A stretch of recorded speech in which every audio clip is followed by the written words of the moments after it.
This episode is brought to you by Pepsi Wild Cherry. Pepsi Wild Cherry is bursting with delicious cherry flavor and a sweet, crisp taste that gives you more to go wild for.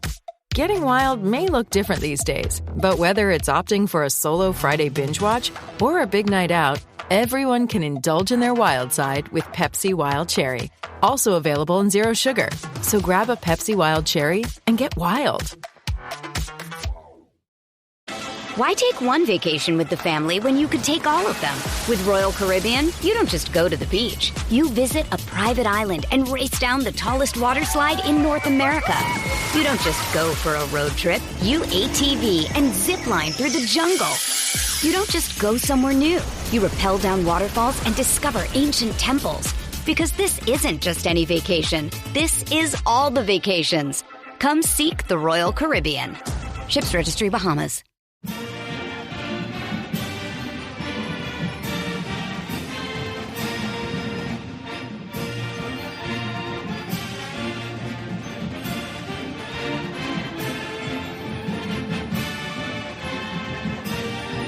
Hello there, Duke fans, and welcome to DBR Bites, number 27. It is, I'll be real, we're still recording this on Wednesday. We're recording this right after we recorded episode 560. So this will be in your feed on Friday morning in anticipation of the game that we have on Friday against Southern Indiana. Before we get into previewing the Screaming Eagles from the Ohio Valley Conference, I am Donald Wine. I am your host for this episode. Jason Evans is with me once again. Jason, hello. And as we say into the future, I hope you had a happy Thanksgiving. Yeah, right. Can we pretend like it happened? I ate too much, Donald. That's what happened.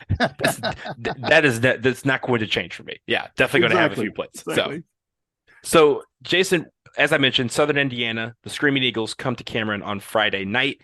This is the game that will complete the Blue Devil Challenge. Of course, we played Bucknell and LaSalle in the first two games of this early season challenge that we kind of put together. This is the third one. And so we're going to preview Southern Indiana, what they bring to the table, and really what Duke needs to do to once again emerge victorious. Let's start out with the simple stuff.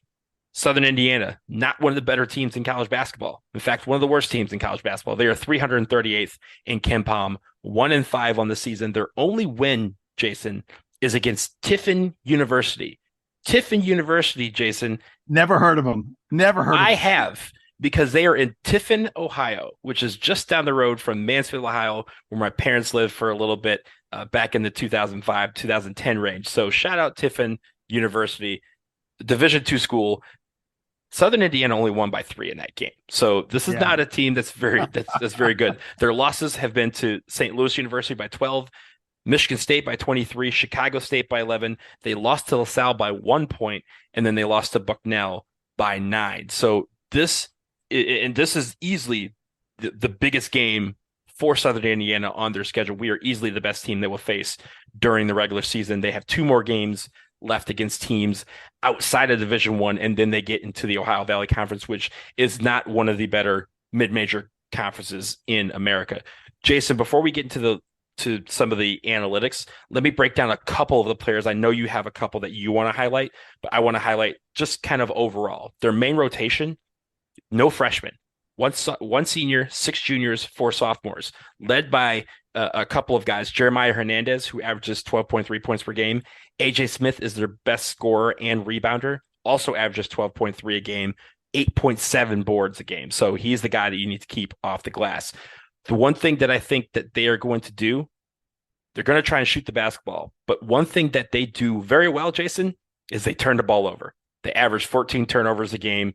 This is a team that if you get out and get pressure on them, especially from the perimeter, you can cause them to make a bad decision with the basketball. This is where that tempo that we had against LaSalle could really help, because we could get the ball and go quickly the other way and get a lot of points. So Jason, let me turn the rest of it over to you. Talk about the analytics and also some of the players that you've seen from the Screaming Eagles team that we need to look out for.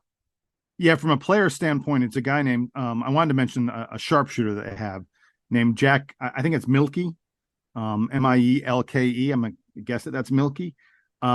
Dude takes a lot of three-pointers. He is 14 of 29 on threes this year. If you can't do that math, that's one shot short of 50%. 14 of 29, really impressive. But the strange thing is, Again, 29 3-pointers attempted, only attempted 7 2-pointers this year. I was like, is that just a one-time thing? Is it just something quirky this year? So I went back and looked at last year. Last year, he had 50 total shots he attempted in the season. 50 shots, 48 of them were 3-pointers. Dude knows where he's supposed to be on the floor. He is supposed to be outside the 3-point arc, awaiting passes so that he can fire that ball up there. He has a game similar to a guy I know. That guy's me. Stand outside the 3-point line between 20 and 40 feet. Jack it up. Don't go inside. That's not where you're supposed to be. You're supposed to be out in the wilderness shooting threes. I looked at some highlights of this guy, Jack Milky. He's a little bit goofy looking. He's got a really high release on his shot. Throws the ball in from over his head, which makes it harder to defend and harder to potentially stop. He will bury you from range if you let him, and he is a really, really good outside shooter. But he's not. There's like literally nothing else that he's going to provide other than those long range bombs. But you do need to don't lose Jack Milky, because again, 14 of 29 is really impressive from 3-point range. Donald, let's get to some of the analytics. I think this could be the game. This could be the one where Duke tops 100 points, because Southern Indiana they play fairly fast, and they allow their opponents to get shots off fairly quickly. That's a formula that could work for Duke to get this game over 100 points. Why take one vacation with the family when you could take all of them? With Royal Caribbean, you don't just go to the beach. You visit a private island and race down the tallest water slide in North America. You don't just go for a road trip. You ATV and zip line through the jungle. You don't just go somewhere new. You rappel down waterfalls and discover ancient temples. Because this isn't just any vacation. This is all the vacations. Come seek the Royal Caribbean. Ships Registry, Bahamas.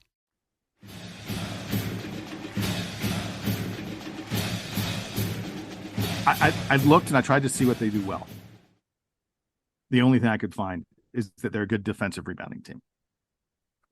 And they're not a good offensive rebounding team. They're just a good, apparently on defense, like everybody on the team goes to the boards, that they sort of forego the opportunity to get a fast break to ensure that they will get a defensive rebound. And they're, again, they're not great, but they're decent at defensive rebounding. But there's literally nothing else in the analytics that indicates that, that it's something they even do in the top 100, top third of all teams in college basketball. They are small. You talked about that a little bit. They're 274th in height, according to Ken Pom. And there are times, if you sort of look back over, who's in the game at different moments, there are times when a dude who's like 6'6" or 6'7" is the tallest player they have on the floor. Jack Milky, who's 6'7", or he's I forget, he's either 6'7". 6'7". He is sometimes their center. He's sometimes the tallest guy they have on the floor. Other than Jack Milky, they are a really bad shooting team. They hit less than 30% from 3-point range. Remember, they got a guy who's hitting 50%. The rest of the team is just abysmally bad, because as a team, they're hitting less than 30% from 3. They hit just 47% of their 2-point shots, which is really bad. They do not grab many offensive rebounds. They're very poor at getting the free throw line. They just really, it doesn't look like they take the ball into the lane very much. They don't post up, a big man and try and get shots on the blocks or anything like that. They just get very, very few free throws. On defense, they're giving up like almost 35% from 3-point range, which is not super high, but it's fairly high. So they're not good at guarding the 3-point line. They foul a lot.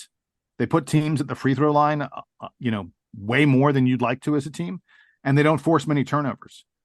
If it sounds like I'm painting the picture of a team that is unlikely to win the game, that's because they're a team that is very unlikely to present much of a challenge to Duke.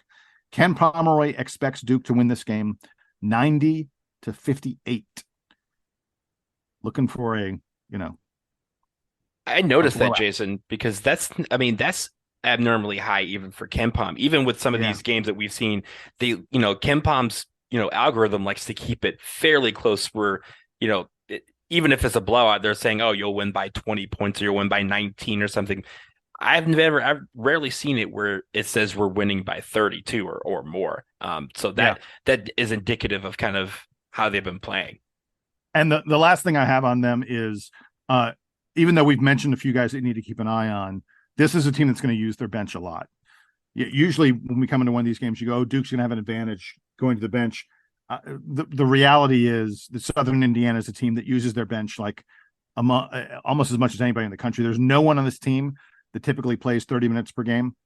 They just got a lot of guys who they feel like, oh, these are interchangeable parts. And they are a team that makes a lot of use of the portal, the transfer portal. I checked, and almost half the roster played someplace else before they came to Southern Indiana. So this is a well-traveled bunch of guys. And yeah, it looks like, look, maybe Duke will eat too much turkey on Thursday. Maybe that happened, But aside from something crazy like that, you would figure this is the kind of game where Duke's going to get to play these guys further down the bench a bit, probably see the walk-ons at some point in this game. And it'll be a good game for, us to maybe work on some stuff, because I don't think it's going to be super competitive. Jason, when you talked about the rotations and you talked about how they use their bench a lot, I think this stat, or at least this metric, is really indicative of that. The fact is, Jason, their starting lineup of Jack Champion, Jordan Tillman, Jeremiah Hernandez, Jack Milkey, and AJ Smith, they have been on the floor just 5.2% of the time. Couple that with our starting five has been on the floor over 20% of the time. Yeah. And so, when you think about that, the lineup they use the most is only on the court 5% of the time. Couple that with ours, I think you have to go 6 or 7 different lineups deep before you get to something that has been on the court more, just under 5% of the time for Duke. That it means that they are throwing anything and everything at you. They will change formations around. They will change guys around. Guys are going to be coming in. It'll feel like every dead ball. It'll feel like somebody is checking into the game and switching this around to provide a look that you haven't seen before. That's their method to try and beat you.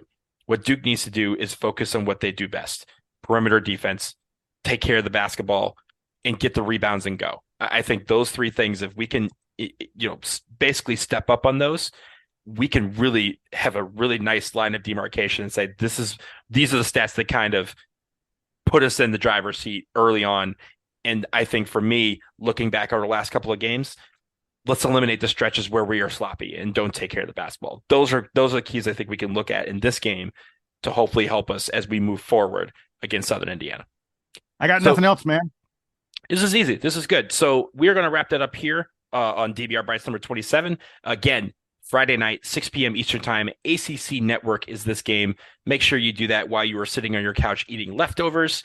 But until then, for Jason Evans and for myself, Donald Wine, have a happy Thanksgiving, ladies and gentlemen. If you're listening to this on Friday, so we hope you have had a happy Thanksgiving. And again, may the Duke Blue Devils be healthy, may they be wise, and may they be strong on Friday night. Until then, here's the Duke band to take us out, play us home. You said take us out and play us home. I sure did. And I'm going to leave it in there. Was that intentional? No. But you know how you say something, you hear it, and you just keep going with it? That's what happened. To take us out, and you're like, play us home. I don't want to stumble over it. I was in a group, so. I love it. So we're just going to leave it in there. Hope you enjoyed that, ladies and gentlemen. Yeah. I wonder if I want to see if we get any emails. Oh yeah, well I'm leaving this in as the outtake, so we can explain it. But yeah, DBR. if you like that, DBR podcast at gmail.com. There you go, man.